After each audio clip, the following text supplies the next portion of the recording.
आज के अंक 8 जून 2021 को मैं कोविड काल चक्र के स्वरूप में अपने बढ़ते हुए इस विकराल स्वरूप को समेटने की तैयारी कर रहा हूँ।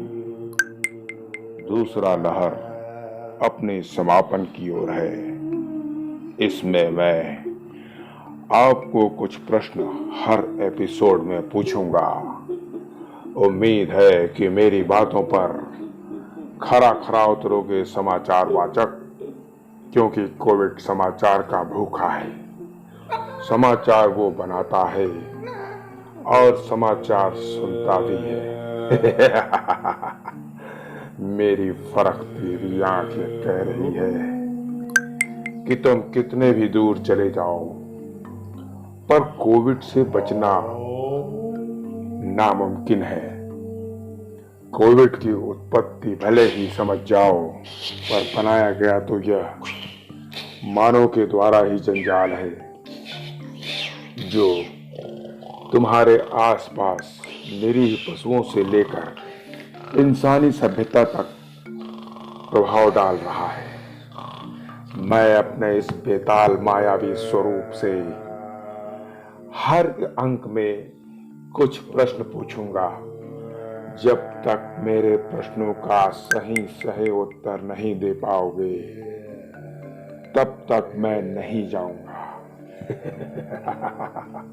अपने बदलते रूप से तुम्हें यूं ही आक्रांत करता रहूंगा। मेरे प्रश्नों का सही जवाब आप कमेंट्स में भी दे सकते हैं। मुझे समाचार सुनाओ, समाचार समाचार।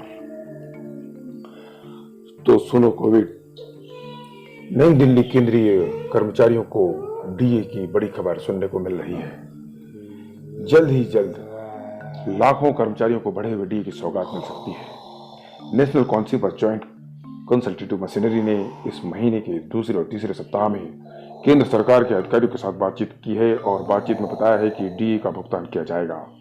इस मीटिंग में वित्त मंत्रालय के अलावा department of personal and training के अधिकारी भी शामिल रहेंगे।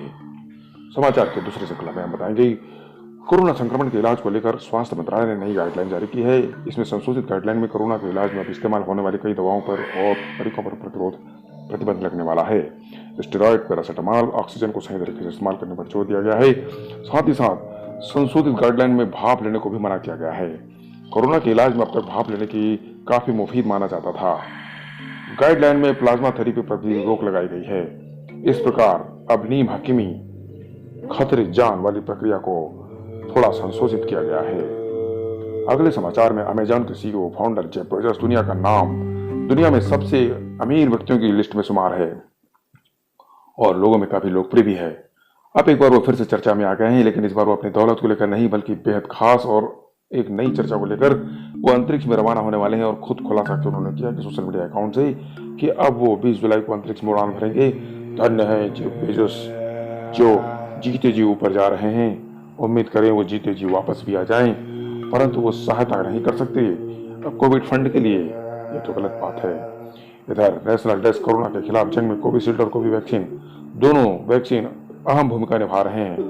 एक नई स्टडी सामने आई है कि कौन सी वैक्सीन कितनी प्रभावी है। इसके बारे में बताया गया है कि कोविशील्ड ज्यादा प्रभावी है कोवैक्सीन के अलावा। 552 हेल्थ केयर वर्कर्स को इस कार्यक्रम में शामिल किया गया और स्टडी लेने के बाद देखा गया कि कोविशील्ड अच्छी एंटीबॉडी का निर्माण करती है।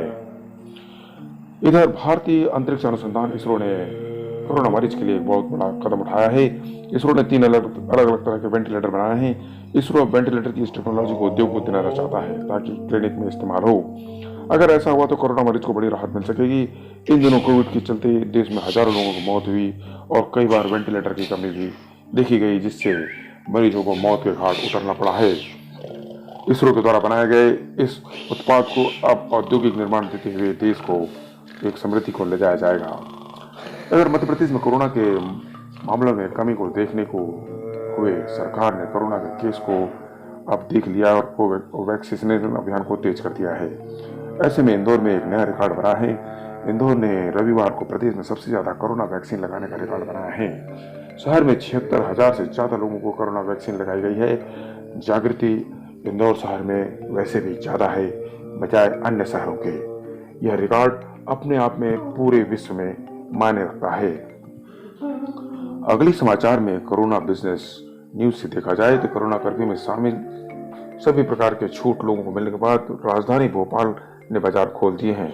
किराना समेत अन्य सेवाओं को भी छूट के दायरे में रखा गया है, लेकिन कपड़ा, बर्तन, सराफा समेत अन्य कारोबारियों को दुकान खोलने की अनुमति नहीं दी गई है।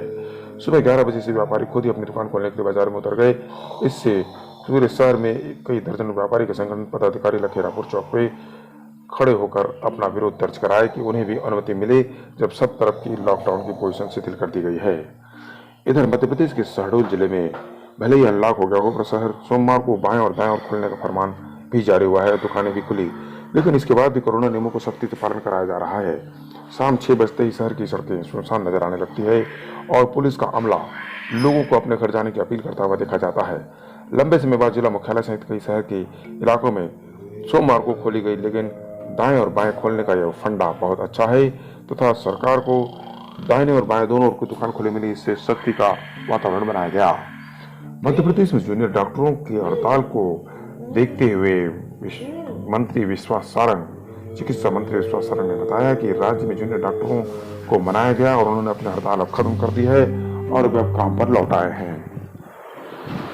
काम पर उनके लौट कर आने के बाद काफी खुशी का माहौल किया गया है, जिसमें हाई कोर्ट ने उनकी हड़ताल को अवैध बताया था, क्योंकि जहां बीते दिन मेडिकल कॉलेज के जूनियर डॉक्टरों की हड़ताल थी, वहीं शाम को जब वो शिक्षा मंत्री एवं चिकित्सा मंत्री विश्वास सारंग के पास जब मिलने उसके निवास पर पहुंचे, तो वहां पर विश्वास सारंग से उनकी बात हुई और उनकी मांगों पर विशेष चर्चा करते हुए उनकी हड़ताल को खत्म करने के लिए निवेदन किया गया, सलाह किया गया, जिससे इस आपदा समय में डॉक्टरों ने इसे मानकर हड़ताल खत्म कर दिया है। इधर कोरोना टीकाकरण के लिए जन जागरूकता अभियान में जहां जहां सफलता नहीं हुई है, वहां प्रशासन अब मध्य प्रदेश में अमेरिका की तर्ज पर कुछ नए इनोवेशन तरीके अपना रहा है। जैसे अमेरिका में बियर फ्री थी, इस प्रकार लोगों को टीका लगाने के लिए भोपाल जिला प्रशासन ने ऐसा योजना बनाया है कि जो इसमें टीका लगाएगा उसको इनाम के तहत लकी ड्रा में कुछ ऐसे मोबाइल या इत्यादि प्रकार के गैजेट जो लोगों को मोटिवेट करें, वो प्रदान किया जाएगा। यह भी एक अच्छी योजना है, जहां काम क्रोध लोभ मोह से सारी दुनिया चल रही है। इधर खबरें कलकत्ता से। बंगाल के विभिन्न जिलों में सोमवार को तेज हवा, आंधी, तूफान और वज्रपात यानी आकाशीय बिजली गिरने से 20 लोगों की मौत हो गई और 14 लोग जख्मी हो गए।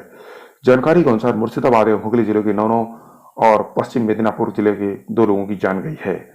जख्मी में 8 मुर्शिदाबाद के रहने वाले तथा 6 हुगली के रहने वाले हैं। उन्हें विभिन्न अस्पतालों में भर्ती कराया गया है, जहां कुछ की हालत गंभीर बताई गई है। वैसे भी ऊपर वाले की बिजली काफी मेहरबान है, जो किसी न किसी रूप में लोगों के ऊपर गिर ही रही है। समाचार की अगली श्रृंखला में हम आपको बताते हैं कि भारत फिसलकर 117वें स्थान पर पहुंचा है सतत विकास कार्यों के लक्ष्य के मामले में। The state of India's environment report 2021 के मुताबिक यूएन के 193 सदस्य देशों के द्वारा 2015 में अपनाए गए 17 सतत विकास कार्यों के मामले में भारत पिछले साल की तुलना में 117वें स्थान पर पहुंच गया है। अगली खबर के अनुसार माही विज के 25 वर्षीय कजन की कोविड-19 से मौत, बेड दिलाने के लिए सोनू सूद का कराया आभार। टीवी एक्ट्रेस माही विज ने 25 वर्षीय कजन की कोविड-19 से मौत होने के बाद, जिसमें सोनू सूद ने उसे विशेष प्रकार का प्रयास करते हुए हॉस्पिटल में बेड दिलाने का प्रयास किया था, उस पर एक ट्वीट किया है। ट्वीट को शेयर करते हुए उन्होंने लिखा है, उनके बचने की कम संभावनाओं के बावजूद रोज डॉक्टर से सोनू सूद उनसे बात करते थे और उनके माता पिता ने सच्चाई बताने की हिम्मत नहीं थी। इस प्रकार सोनू सूद बीच में बेड दिलाने से लेकर ऐसे कई प्रकार के मानवीय कार्य कर रहे थे। धन्य है सोनू। इधर पीएम मोदी ने निवेदन किया। भोपाल नेपाली पीएम प्रधानमंत्री केपी शर्मा ओली ने कोविड-19 वैक्सीन के संबंध में बीबीसी हिंदी से कहा है कि वह प्रधानमंत्री मोदी से निवेदन करते हैं कि दूसरे देशों की मदद करते समय नेपाल को भी प्राथमिकता दें। उन्होंने कहा कि हम पड़ोसी हैं, सीमाएं खुली हैं, हम सब बातों का ध्यान रखें, हमारे मित्रतापूर्ण संबंध है उसे भी ध्यान रखें। अब हम नक्शा विवाद पर बात नहीं करेंगे, लेकिन हमें कोविड की वैक्सीन जरूर देते रहिए, क्योंकि हम आपके पड़ोसी हैं और हमारी सीमाएं मिली हुई है। जब आग लगेगी तो हमारे तरफ भी आपका आँच आएगा। इधर शायर मंजर भोपाली ने भोपाल इधर मंजर भोपाल के शायर मंजर भोपाली को मिला 36,86,000 रुपए का बिजली बिल। उसने लिखा एमपी भी गजब है। जब फेसबुक पर उन्होंने लिखा कि यह गजब एमपी है, माननीय मुख्यमंत्री जी, इस प्रकार का मजाक कोविड-19 काल में एक शायर के साथ करना ठीक नहीं। यह बिल रिश्वतखोरी और भ्रष्टाचारी का खुला हुआ दावतनामा है। बहुत नाराज हैं शायर। इधर देवों को देव महादेव फेम मोहित रैना को 4 लोगों ने अनेक प्रकार से प्रताड़ित करने का जो काम किया है, उसे सोशल मीडिया में कथित तौर पर मोहित बचाओ का कैंपेन चला रहे थे। इससे मोहित नाराज हो गए और मोहित की जान खतरे में है ऐसी अफवाह उड़ा रहे थे। इस पर नाराज होते हुए मोहित ने इन 4 लोगों पर एफआईआर कराई है, क्योंकि ये अपने आप को मोहित रैना का शुभचिंतक बता रहे थे, यानी महादेव का शुभचिंतक बताते हुए जिस प्रकार का कुकृत्य कर रहे थे, इससे मोहित रैना नाराज हो गए। आगे की खबर में प्रहलाद निहलानी को हुई खून की उल्टी, वे 28 दिन रहे अस्पताल में भर्ती।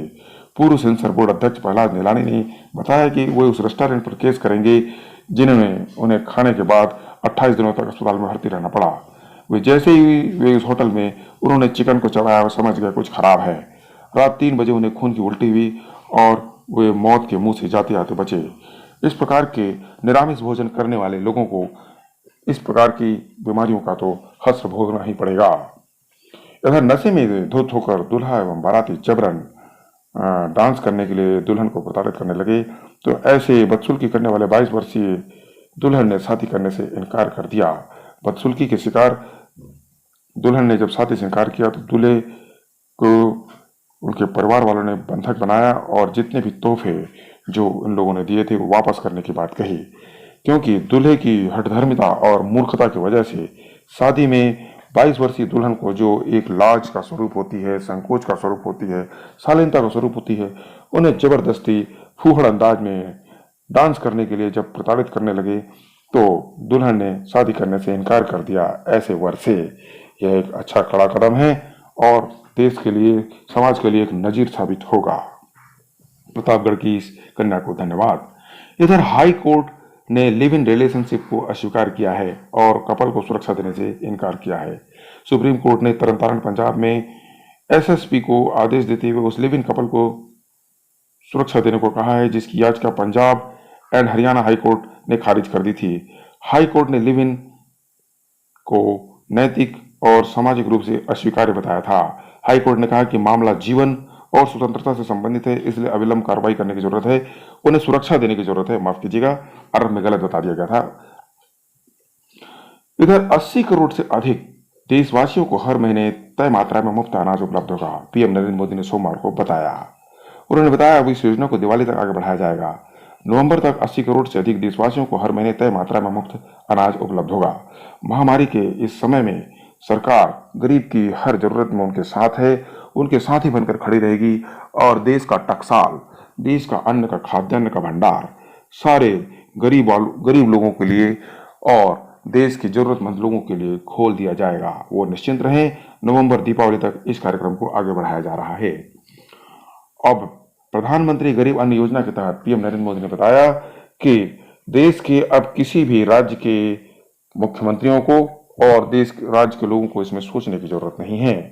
हम इस मामले में अनाज का वितरण इस प्रकार से करेंगे कि इसमें व्यर्थ की राजनीति और लोगों में गहमागहमी न हो कि यह व्यवस्था बंद की जा रही है या चालू की जा रही है, तो किस प्रकार के नए नए नियमों के तहत सारे नियम वैसे ही रहेंगे और नवंबर यानी कि दिवाली तक इस योजना को सतत रूप से चलाया जाएगा। अगले समाचार में केंद्र ने पूनावाले को धमकाया जिसके डर से उन्होंने भारत छोड़ दिया है। महाराष्ट्र के एक मंत्री हसन मुशर्रफ ने यह आरोप लगाया है। उन्होंने केंद्र सरकार के सीरम इंस्टीट्यूट ऑफ इंडिया के सीईओ आदार पूनावाले को महाराष्ट्र के साथ हुई वैक्सीन डील को लेकर धमकाया था, ऐसा उन्होंने बताया, जिसके चलते आदार पूनावाला ने डर के मारे भारत छोड़ दिया है। मुशर्रफ ने कहा कि एसआईआई ने महाराष्ट्र को वैक्सीन के लिए 1.5 करोड़ डोज देने का वादा किया था, जिसमें वो असफल रहे तो भारत सरकार ने उसे इस बात के लिए धमकाया जिससे वो डरकर भारत से माइग्रेट कर गए हैं।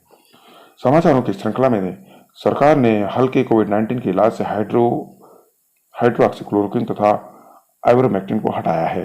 स्वास्थ्य मंत्रालय के स्वास्थ्य सेवा महानिदेशालय के संशोधित दिशा निर्देश में बिना लक्षण वाले हल्के कोविड-19 के संक्रमण के इलाज में हाइड्रोक्सीक्लोरोक्विन तथा आइवरमेक्टिन, डॉक्सीसाइक्लिन, जिंक और मल्टीविटामिन जैसी दवाओं के उपयोग पर रोक लगाई है। DGHS ने लक्षण वाले मरीजों के लिए बुखार घटाने वाली दवाओं को बरकरार रखा है और बताया है कि सीटी स्कैन भी कोई बहुत ज्यादा आवश्यक नहीं है। 18+ आयु वालों के लिए मुफ्त वैक्सीन का पैगाम मुख्यमंत्री मोदी ने दबाव में लिया। इधर अधीर रंजन चौधरी कांग्रेस के प्रवक्ता ने कहा है, उन्होंने कहा कि सभी राज्यों को मुफ्त वैक्सीन मुहैया कराने का फैसला दबाव में लिया गया है और ये भी बताया कि राज्य सरकारों के दबाव डालने और सुप्रीम कोर्ट के दखल देने के बाद पीएम मोदी ने यह फैसला लिया है। तो ये इसमें कौन सी बड़ी बात है? आखिर प्रजातांत्रिक देश में कई प्रकार के फैसले मिले जुले स्वरूप में तो लिए ही जाते हैं, जिससे कि लोगों में इस बात का फैसला और फर्क पड़े। अगले समाचार में हम बताएंगे व्हाट्सएप फॉरवर्ड पोस्ट किया पर जिस पर हरभजन ने माफी मांगी। भिंडरावाले को शहीद बताने के सिलसिले को लेकर हरभजन सिंह ने माफी मांगी है। उन्होंने कहा कि यह एक व्हाट्सएप फॉरवर्ड पोस्ट था जिसके कंटेंट का मतलब जाने बिना जल्दबाजी में मैंने इसे पोस्ट कर दिया।